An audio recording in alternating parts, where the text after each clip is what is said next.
Hey, do you have 1 minute to hear the word of God? If you do, share this with a friend before even knowing what I'm going to say.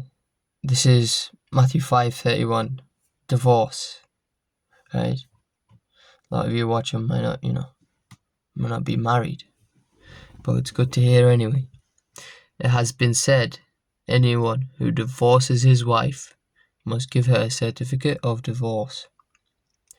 But I tell you that anyone who divorces his wife except for sexual immorality makes her the victim of adultery, and anyone who marries a divorced woman commits adultery. What's going on?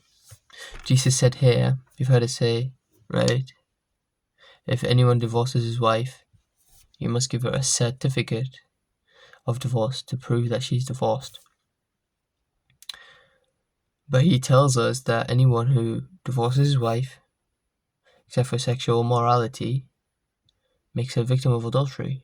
How can you do that? If you divorce your wife, you commit and you go and marry another girl, or another woman, you committed adultery. And anyone who marries a divorced woman is committing adultery with her. What's this? See, you have to understand what marriage is, right? When two people marry, they become one flesh, one body, united by God. And that connection is permanent, right? But Jesus makes very little exception for, if you can divorce or not. Very little exception. So when you marry, it's a commitment. When you marry, you can't then say, oh, I got bored of you, or something like that. When you divorce, it's not really genuine. And so people back in the day, they used to have to get this certificate that proved that they are divorced. And this certificate caused a problem. Want to know why? It's because you had to go to a rabbi, a synagogue teacher, basically a priest for Jews back then. And still nowadays, they still call them the rabbis. Anyway, you have to go to them and tell them your case, and they're kind of like the Wikipedia for Jews, I think. Right?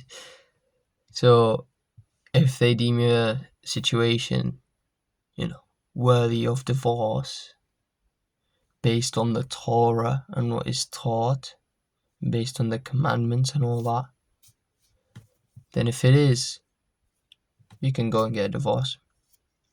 But see, here's where the problems start. If one of the synagogue preachers, the rabbis, tells you no, what you can do is go to another one who is less strict. So yeah, you can divorce. But Jesus says that connection that you've made is still active. So when you go divorce your wife and go to another woman, you're actually cheating on your wife. And whoever marries that divorced woman, they're still connected to that other guy. You're cheating, right? You're cheating on your husband. You're cheating on your own wife. So this kind of points out how people were, people back in the day were evil. You got bored of your woman, get a divorce. I'm sick of her. I'm gonna go to another woman just because. Why? You gotta look at your heart. Why?